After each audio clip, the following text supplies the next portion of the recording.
چې کم څوک د الله د خوف د الله د ویرې د خاطره غلط نظری پریږدي، بد نظری پریږدي، الله به په دنیا کې ودته د ایمان حلاوت نصیب کی، د ایمان خوږوالی به الله ورته نصیب کی.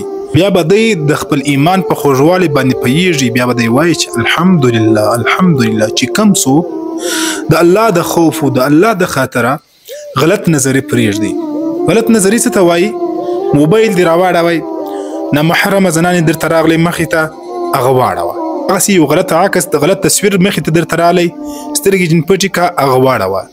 هغه اول نظر معاف دی، لکه چې نبی کریم صلی الله علیه وسلم و علی رضی الله عنه ته وفرمایل چې ای علي، که چیرې ستا نظر په خطا سره پر یو غلط ځای باندې ومښلېږي، نو ته دا نظر د سجن اړوه، دا نظر ستا معاف دی، الله پر دې باندې چاته عذاب نه ورکوي. لیکن که چیرې بیا هم ته په خپله خوښه باندې ورته ګورې، د خپلو خواهشاتو په زور باندې ته ورته ګورې، نو پر دې کتلو باندې الله بیا تاته سزا درکوي. او بدنظري داسې یو زهریله عمل دی، داسې یو زهریله ګناه ده چې څومره انسان بدنظري کوي، د خلکو په زړو کې الله رب العزت د انسان متعلق نفرت اچوي. چې کوم څوک بدنظري کوي، مثلا موږ په موبایل کې غلط شیان ګورو، نو د خلکو په زړو کې الله زما او ستا نفرت اچوي، بیا به خلکو زموږ سره نه لګېږي، د هر چا بیا بد راڅخه کېږي. او غلط نظري داسې عمل دی، بیا چې کله یو انسان لمونځ کوي، لمونځ به بیا خوند نه